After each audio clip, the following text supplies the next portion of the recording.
So I want you to picture this for a second. You are standing, I don't know, hundreds of feet in the air, right? Yeah. Harnessed in on a massive high-rise construction site. Oh, wow. Yeah, and you've got this bright yellow safety vest on, a hard hat that's just absolutely covered in union stickers. And right behind you is this towering crane cutting across a bright blue sky. And the whole city skyline is just stretching out below your boots. Exactly. You are literally building this city. And usually when we think of someone in that position, we just assume they've conquered every fear they've ever had, you know? Right, because you see the muscle, the sheer guts it takes to work at that altitude. Yeah. You think, man, that is a person with zero doubts. It's a really powerful mental image, and honestly, it's one we see repeated across the actual job site photographs in the stack of sources we're doing a deep dive on today. It really is. You look at those images of a master tradesman at work, and you just naturally associate that level of, well, physical craftsmanship with this absolute, unshakable certainty. But here's the thing. If you read the memoirs sitting right next to those photographs... The Desmond Collins books? Right. Specifically, The Black Carpenter's Guide and The Black Contractor's Guide by Desmond Collins. You realize pretty quickly that physical mastery is, like, often just a mask. Yeah, it's fascinating. So today, our mission for this deep dive is to unpack Desmond's 30-year odyssey. We're pulling apart the true and often completely hidden blueprint of what it actually takes to transition from a master of a physical craft to a master of business. Because as it turns out, framing a complex roof structure is like the easiest part of his day. Which is wild to me. I mean, the physical labor is quantifiable, right? You can measure the wood, you can calculate the load, but the variables Desmond had to conquer on the business side were entirely different. Yeah, it wasn't just swinging a hammer. Not at all. His story isn't just this resume of building massive structures like the Hard Rock Hotel or local police stations. It's this really profound study in overcoming crippling self-doubt and navigating these intentionally opaque bureaucratic systems. I mean, he ultimately built a legacy designed to empower other minority tradespeople to achieve generational wealth. Which is huge. It is. But to understand the CEO he becomes, we really have to look at the terrified apprentice who started with nothing but borrowed tools. Okay, so let's go back to 1996. Desmond walks into a job fair, right? Okay. And he meets this guy named Larry Ritchie from a company called Soltech Pacific. Right, and Larry invites him to apply for a carpenter apprenticeship program. Yeah, and soon enough, Desmond is just thrown into the deep end, working on the Reuben H. Fleet Space Theater expansion in San Diego. Which is an incredibly unforgiving environment to enter. I mean, the trades are not designed to coddle you. Definitely not. He's this young man, super eager, but totally overwhelmed by the speed and the sheer stakes of the work. And you look at the photographs in our sources and you get this like visceral sense of the physical reality. There's one shot of him methodically framing wooden walls, and he's just surrounded by the raw skeleton of the house and this bright red stepladder. Oh, yeah, and there's another image where he's high up on a plywood roof structure. Yeah, leaning over with that heavy-duty nail gun, just totally dialed into the task. Completely focused. And another one shows him in a red shirt, bent over, building these intricate wooden concrete forms outside a white door. I mean, he's handling heavy machinery. He's balancing on roofs. Right. So here's my big dilemma looking at this. How does a guy who clearly has so much physical confidence, like someone completely in his element, end up terrified of failure? Well, the disconnect between physical competence and psychological security is massive in this industry. Really? Yeah. Desmond's writings really peel back the curtain on the severe psychological toll of the trades. I mean, he achieved significant union success. He joined Local 619 around 2000, and later Local #547. Right. He worked on massive high-profile projects like the Legend Hotel overlooking Petco Park. He collaborated with major players like Webcore Builders and McCarthy. Which are huge names. Huge names. Yet the imposter syndrome never fully clocked out for him. So he was just like constantly waiting for someone to tap him on the shoulder and say he didn't belong. Basically. I mean, he feared messing up in front of a hardened crew, sure. But the deeper, more existential dread really came from the systemic nature of the work itself. Systemic how? Like the seasonal stuff. Exactly. He writes extensively about the slow winters. When the weather turns and the work dries up, you are left just sitting at home. Oh, man. And that downtime breeds this deep, gnawing self-doubt.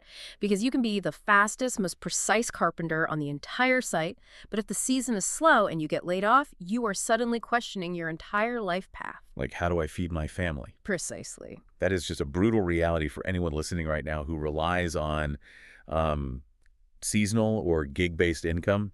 You can be at the absolute top of your technical game, and external factors still make you feel like you're one bad month away from ruin. Absolutely. But, enduring those slow winters was really only the first crucible for him.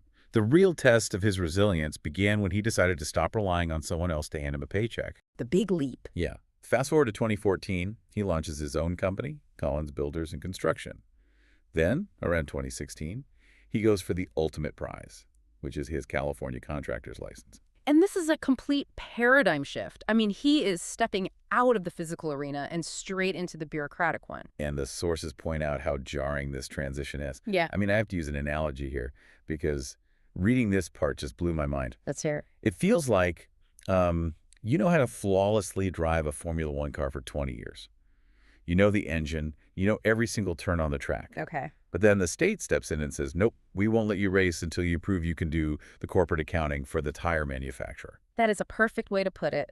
The skills required to build the actual building are entirely divorced from the skills required to navigate state bureaucracy. Right. And the state does not care about your physical portfolio. But he was the guy who built high-rises. He was a lead carpenter. He was a foreman. And the state rejected his license application. Not once, but twice. Imagine the emotional blow of that. He actually writes about sitting in his car after that second rejection, feeling this crushing wave of embarrassment. Oh, that's rough. Yeah. The temptation to just quit, to retreat to the safety of being an employee again, was overwhelming. I bet. Because the bureaucracy is designed to weed people out, and it almost worked on him. But he pushed through, finally passed on his third try, and secured the license. But as we know, a license is just a piece of paper. Right. It allows you to legally operate, but it doesn't protect you at all. Right. Because once you pass the state board, you meet the real hidden gatekeepers of the construction industry. Liability insurance and workers' compensation. Oh, yes. And the sources explicitly state these are entirely unglamorous, but absolutely non-negotiable if you want commercial or government jobs. Yeah, if you want to scale a business, if you intend to hire even one single person, you cannot bypass these systems. No way. The problem is, these systems are notoriously opaque for newcomers. Desmond's encounter with the workers' comp system is basically a textbook cautionary tale regarding the mechanics of business finance. Okay, I need you to break down the mechanics of this cautionary tale because reading it felt like watching a slow-motion car crash. It really is. So, Desmond needs workers' comp. He goes through the California Workers' Compensation Program, which is theoretically there to help new businesses. Theoretically. Right. He puts down a $750 down payment. He plays by all the rules. He dutifully calls in every single month to report his new hires and track their hours. Doing everything right. Right. And he gets to the end of the year, assuming his premiums are totally covered based on this monthly reporting, and then Gets hit with a bill. a bill for $20,000. Wait, stop. Break that down for me. How does a $750 deposit legally mutate into a 20 grand bill? Like, that sounds like a mob shakedown. It feels exactly like a shakedown, but it's a standard, albeit brutal, bureaucratic mechanism called a premium audit. A premium audit. Yeah. Here's how it actually works behind the scenes. When a new business gets a policy, the initial premium, that's $750, is based on an estimated payroll and an estimated risk classification for the upcoming year. Okay, estimated. Right. The insurance company essentially says, we guess your risk is this low. But at the end of the policy term, they conduct an audit to see what your actual payroll was, and more importantly, what specific tasks your employees were actually doing. Ah. So it's like an adjustable rate mortgage that suddenly balloons overnight because the underlying math changed without you even realizing it. That's a perfect comparison. Desmond misunderstood the structure. If you estimate your payroll at $50,000, but you actually have a great year and pay out $150,000 in wages, the insurance company backcharges you for the difference. Wow. Furthermore, if you classified a worker as, say, a low-risk interior painter, but the auditor discovers they spent 3 weeks doing high-risk roof framing, your rate skyrockets retroactively. You are hit with the difference all at once. So for a new business owner, A sudden $20,000 liability is an extinction-level event. Most people would have just folded the company right there. Many do. But Desmond frantically reassessed his budget. He sought advice from veteran small business owners who finally explained the mechanism he had misunderstood. Thank goodness. Yeah. He eventually found a reliable, transparent partner for his general liability needs in OP Insurance, located in La Mesa. Right, a company he still maintains a relationship with today, according to the sources. Exactly. He survived, but he learned the hard way that in business, what you do not know will actively bankrupt you. Okay, so you survived the 20 grand shakedown, you learned to read the fine print, you're legal, and you're insured. You're ready to go. But none of that matters if nobody's actually paying you Yeah. to build anything, right? Yeah. You need clients. Yes. And our sources point out that his primary acquisition channel in the early days was Craigslist. Yep. Craigslist. I have to push back on this. Craigslist. Really? I mean, if I am paying someone thousands of dollars to rip up my kitchen, I am not looking for a contractor on the same website where people sell, like, haunted couches and used hubcaps. It's true. How does a guy who builds high-rises find premium clients there? It sounds super counterintuitive, but you have to look at the psychology of the platform and how he manipulated it. Craigslist is a high-volume, low-trust environment. Very low trust. Right. The average contractor on there posts a blurry photo of a truck, a first name, and a phone number. They don't answer calls, or they show up 3 days late. Exactly. Desmond recognized that the bar for professionalism was incredibly low there, which meant standing out was incredibly easy if you just applied a corporate marketing mindset. So he essentially weaponized professionalism against a platform of amateurs. That's exactly it.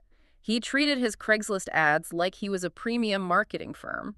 He didn't just list his services, he provided visual proof. Right, the photos. Yeah, he uploaded meticulous before and after photos of his work. He included written testimonials from satisfied clients to build instant social proof. And the response time? I mean, he writes about treating inquiries like emergencies. He would respond within minutes. Yes. He would pause his dinner. He would step out of other meetings just to close a deal on the phone. And it worked. One small kitchen remodel sourced from a Craigslist ad snowballed into 3 neighborhood referrals. That's brilliant. He even tracked which headlines and photos generated the most calls. He was doing A/B testing on Craigslist before he probably even knew the marketing term for it. He built a highly functional sales funnel. But as that funnel brought in more clients and much larger projects, the informal systems that got him off the ground began to crack, which leads to a critical growing pain in his transition, the failure of the handshake deal. Yeah, he preferred verbal agreements initially, right? He wanted to be the friendly neighborhood contractor. He didn't want to walk into a client's living room and intimidate them with this massive stack of legalese for a basic remodel. Which is a very common instinct. It feels more authentic to just look someone in the eye and shake on it. Sure. But relying on authenticity in business is dangerous. He recounts a very specific dispute where a client swore they had verbally agreed that Desmond would include additional, completely out-of-scope work for free. Ouch. And because there was no written contract, there was no paper trail to defend his boundaries. He just had to eat the cost or risk his reputation. That is brutal. Yeah. But it forces a total mindset shift for him. He realizes that written contracts aren't there to threaten the client. They are just a fence. A fence, yes. They keep both sides playing in the same yard so nobody accidentally steps on a landmine regarding expectations or payments. It is entirely about mutual protection, but introducing formal contracts creates a brand new logistical problem. Right, because handing someone a formal, multi-page legal document while leaning against the tailgate of a dusty pickup truck creates massive cognitive dissonance. If you were going to operate like a professional firm, you need a professional theater. You need a stage, which leads to one of his smartest, most calculated financial moves. He decides to rent physical office space from the National Black Contractors Association. Yes. And money was tight, so he sat down and really ran the numbers. He realized the monthly rent for this office space was actually less than what he was blindly spending every single day on his $10 Starbucks habit of coffee and pastries. Think about the psychology of that decision. He audited his own behavior. He sacrificed a daily, fleeting convenience for a long-term, revenue-generating asset. If you are listening to this right now and trying to bootstrap a side hustle or small business, really think about that math. What daily convenience are you funding that could actually be paying for a legitimate piece of infrastructure? It's a great question. And we have a photograph of this specific office in the sources, And it is just a masterclass in projecting authority. It is not just some folding table in a closet. No, not at all. He has a sleek, L-shaped desk. He's running dual monitors, and proudly displayed across the screens is his company logo. Collins Builder. Yeah, Collins Builder, with the tagline, "Building some of the world's greatest structures, established 2014."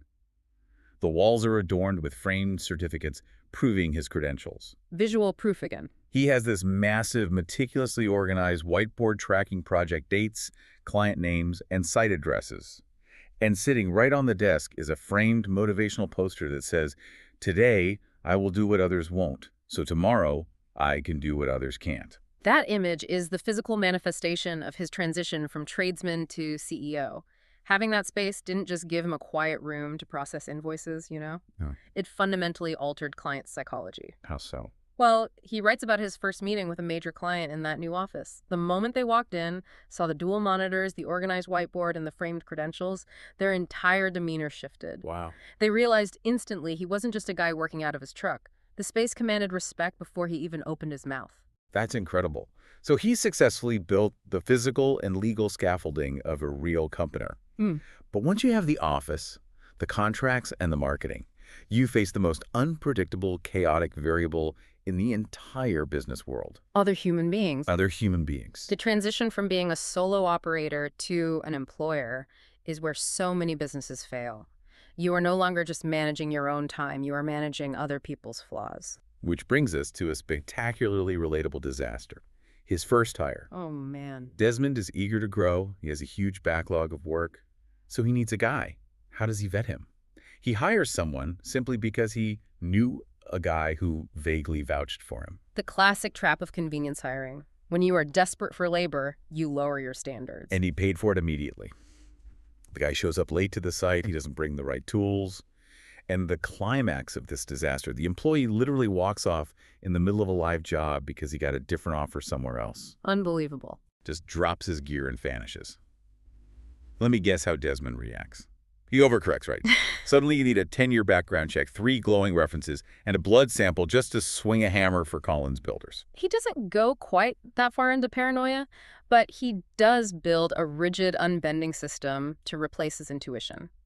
He realizes that as a boss, your primary job is no longer pouring concrete or cutting wood. Right. Your primary job is risk mitigation. He stops relying on informal networks and creates a strict vetting checklist. So what's on the list? It is elemental but non-negotiable. Does this person have the actual demonstrable skills they claim? Do they physically own the right tools for the job? That makes sense. Do they possess a professional attitude? And most critically, are they dependable? He admits in his writings that he made more hiring blunders as he scaled, but every single mistake was fed back into that checklist to refine the process. Iteration. Exactly. He engineered a system that removed emotion completely from the hiring process. Looking back at this whole 30-year journey, what becomes really clear is that Desmond didn't just stop at building a successful company. He took all of this pain, the deep imposter syndrome, the 20 grand insurance shock, the Craigslist hustle, the handshake disputes, the hiring nightmares, and he zoomed out. He transcended his own business model. And that is what elevates his legacy from just a success story to an actual movement. Yeah. He founded Collins Publications, he authored the Black Carpenter's Guide and the Black Contractor's Guide. He launched a YouTube channel dedicated to the trade. He's actively partnering with trade schools and community leaders to expand workforce development. He is taking the exact blueprint he had to learn through sheer brutal trial and error, and he is just handing it to the next generation. Because if you look closely at what he is actually teaching, he isn't just showing people how to frame a roof. He is curing the exact disease he suffered from back in 1996. The self-doubt. He is teaching psychological immunity to the imposter syndrome. His core philosophy, developed over decades in the trenches, is that success isn't about the absence of fear. Because it never goes away. The fear of failure never fully evaporates. Success is about utilizing that fear as fuel.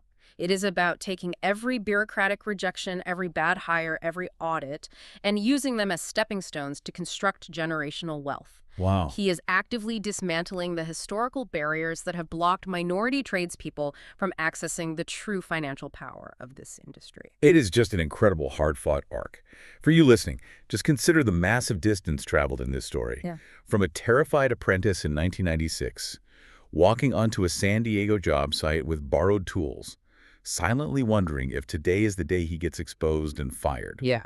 To a master builder, a CEO who decoded the brutal realities of commercial contracts, who stared down an unforgiving state bureaucracy, and who is now actively empowering his entire community to follow in his footsteps without falling into the same hidden traps. It is profoundly inspiring. But it also leaves us with a critical, lingering question to consider long after we wrap up today's deep dive. What's that? Think about the sheer volume of bureaucratic friction Desmond faced.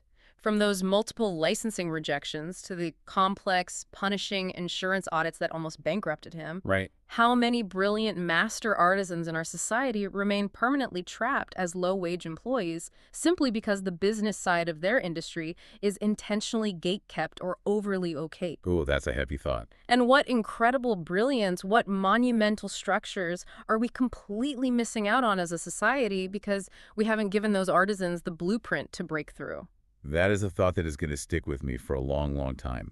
Next time you see that worker high up on the scaffolding in the yellow vest, remember, the most complex, dangerous thing they build might not be the skyscraper. It might be the business behind it. Absolutely. Thank you so much for joining us on this deep dive today, and we will catch you on the next one.